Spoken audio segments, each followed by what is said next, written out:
Hello အားလုံးပဲမင်္ဂလာပါ MITDC ကိုမြန်တန်းကြနေပြီးတော့ကြိုဆိုလိုက်ပါတယ်ညီမကတော့မနက်စုမော်ဖြစ်ပါတယ်ညီမဒီနေ့ပြောပြတော့မှာတော့ customer ribbon တက်အကြောင်းလေးပြပြပေးတော့မှာဖြစ်ပါတယ်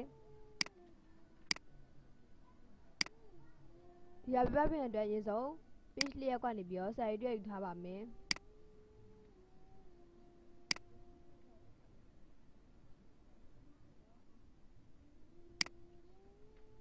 insert ထဲကလေးစာရေးလို့ရပါတယ်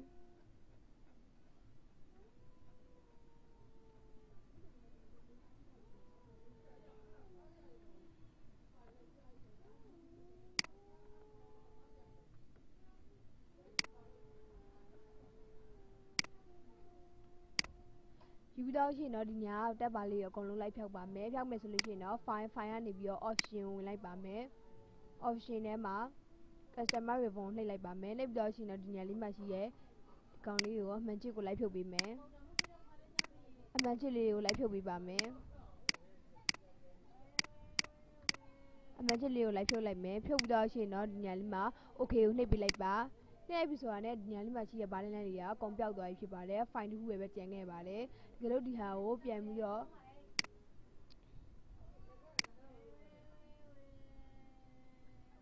ပြန်ဖွင့်လိုက်ပါမယ် customer ribbon နှိပ်ပေးလိုက်ပါနှိပ်ပြီးတော့ရှင်တော့ဒီညာမှာမိလွယ်တဲ့ဟာလေးကိုဒီမှာအမှန်ချိလိုက်ပါ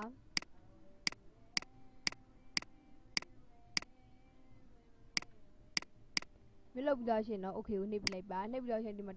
တက်ပါလေးကပြန်ပြီးတော့ပေါ်လာဖြစ်ပါတယ်တကယ်လို့ဒီဟာမှာအစ်စ်ကိုကတက်လေးတစ်ခုလုပ်ချင်တယ်ပြုလုပ်ချင်တယ်ဆိုလို့ရှိရင်တော့ file ကနေပြီးတော့ option ကိုနှိပ်ပေးလိုက်ပါနှိပ်ပြီးတော့ရှင် customer ribbon နှိပ်မယ် new တက်ကိုနှိပ်ပေးလိုက်ပါ new တက်နေရာမှာဒီမှာ sorry ဒီ new တက်ကိုနှိပ်ပေးထားမယ် control Z နဲ့ပြန်ဆုံးလိုက်မယ်ဆိုတော့ရှင်တော့ဒီကောင်လေးကိုအကုန်လုံးကိုအမှန်ချစ်ကိုလိုက်ဖြုတ်ပေးလိုက်ပါမယ်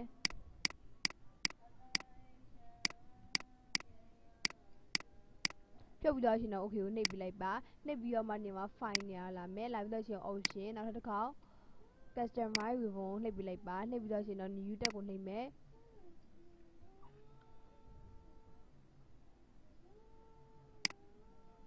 new တက်တစ်ခုထပ်ရေးပါမယ်ဒီနေရာလေးမှာစာရေးလိုက်မယ်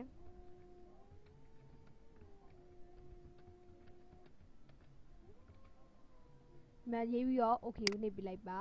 နှိပ်ပြီးတော့ရှင်ဒီနေရာမှာဒီလို new တက်ပုံစံမျိုးဝင်လာပြီဖြစ်ပါတယ်ဒီကောင်လေးဝင်လာလို့ရှိရင်ဒီကောင်ကိုအမှန်ချစ်ထည့်ထားတယ်ထည့်ပြီးတော့ရှင်တော့ okay ကိုနှိပ်ပေးလိုက်ပါနှိပ်ပြီးတော့ရှင်ဒီနေရာမှာခုနရေးလိုက်တဲ့နာမည်လေးကဒီနေရာလေးမှာပေါ်လာပြီဖြစ်ပါတယ်တကယ်လို့ဒီဟာမှာဒီဘာနဲ့လဲလေးမှာပုံစံဒီဇိုင်းပုံစံလေးထည့်ကျင်တယ်ဆိုလို့ရှိရင်တော့ file ကနေပြီးတော့ option ကိုနှိပ်ပေးလိုက်ပါ option ဆိုပြီးတော့ customer ribbon နှိပ်ပေးလိုက်ပါနှိပ်ပြီးတော့ရှင်နေရာမှာ popular comment ဆိုပြီးပေါ်နေပါတယ်ဒီနေရာလေးမှာ popular comment မဟုတ်ဘဲနဲ့ comment not in the ribbon နှိပ်ပေးလိုက်ပါမယ်နှိပ်ပြီးတော့ရှင်ဒီနေရာလေးမှာ new group ကိုနှိပ်မယ်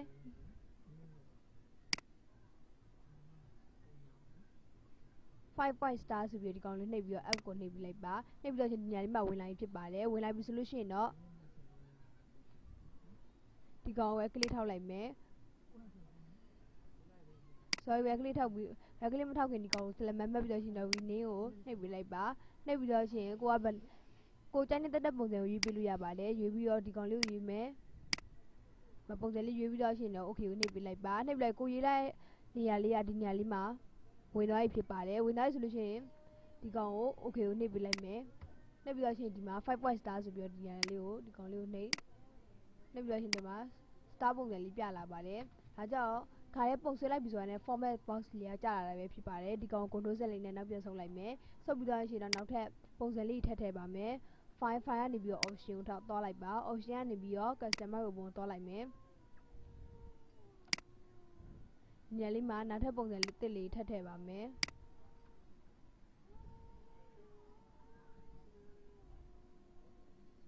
လိုအပ်တဲ့ပုံစံလေးကိုထပ်ထည့်လို့ရပါတယ်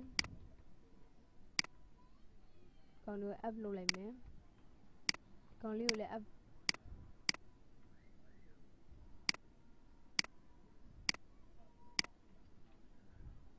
ပုံစံမျိုးမျိုးကိုထည့်ထည့်လို့ရပါတယ်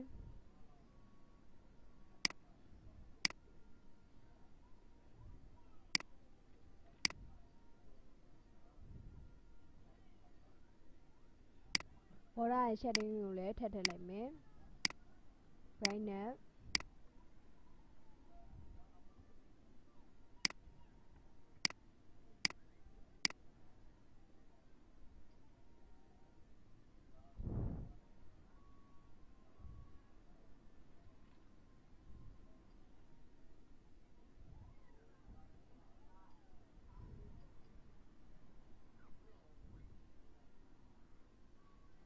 မိကြိုက်တဲ့ပုံစံလေးကိုထည့်လို့ရပါတယ်နော် copy တက်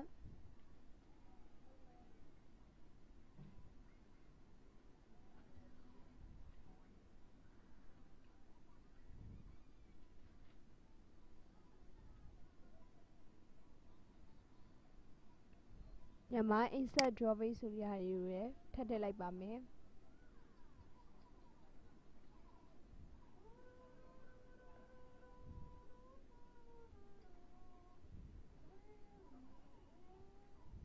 ကျန်တဲ့လိုမျိုးထည့်လို့ရပါတယ်နော်ပြီးတော့ရှင်တော့ဒီညာလေးမှာ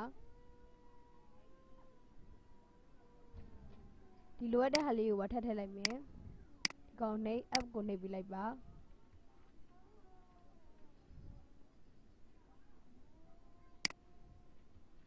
နှိပ်ပြီးတော့ရှင်တော့ okay ကိုနှိပ်ပြီးလိုက်မယ်ဒီညာလေးမှာထည့်လိုက်တဲ့ပုံစံလေးရဒီညာလေးမှာပေါ်သွားပြီဖြစ်ပါတယ်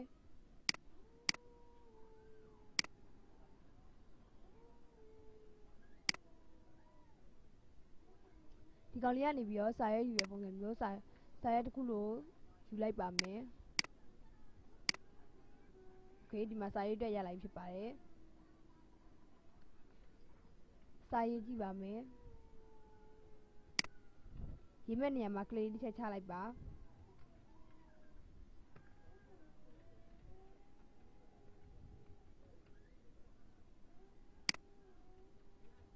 ဒီမှာဒီကောင်ကိုဆက်လက်မှတ်လိုက်တိုင်းတစ်ပြိုင်တည်းဒီမှာ copy tag ဆိုတဲ့ပုံစံလေးကမီလင်းတော့ရပဲဖြစ်ပါတယ်ဒီမှာ copy tag ကနေပြီးတော့ copy ယူလိုက်မယ်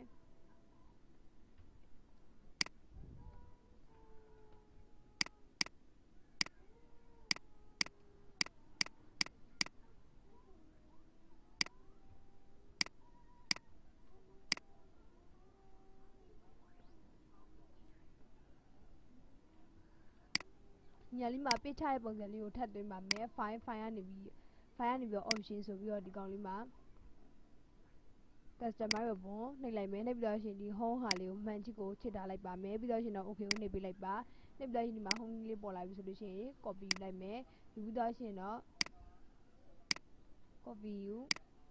ပေးချလိုက်ပါမယ်အခုကြီးစီလိုက်ပြီးတော့ဒီမှာပေးချသွားပဲဖြစ်ပါတယ်ပုံနှုတ်ဆက်နဲ့နောက်ပြန်ဆုပ်လိုက်မယ်ဆုပ်ပြီးတော့ရှင်တော့ဒီဟာလေးကိုပြန်ပြီးတော့ထောက်ချင်တယ်ဆိုလို့ရှိရင်တော့ file ကနေပြီးတော့ option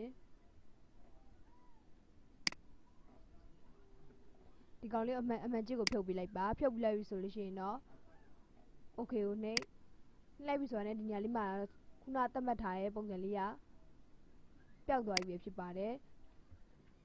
ဒီတက်ပါလေးကိုပြန်ပြီးတော့ function နဲ့ဆိုလို့ရှိရင်တော့ file ကနေပြီးတော့ option ကိုသွားလိုက်ပါ customize ဘုံနှိပ်မယ်နှိပ်ပြီးတော့ရှင်ဒီညာလေးမှာအမှန်ချစ်တွေကိုလိုက်ထည့်ပေးလိုက်ပါမယ်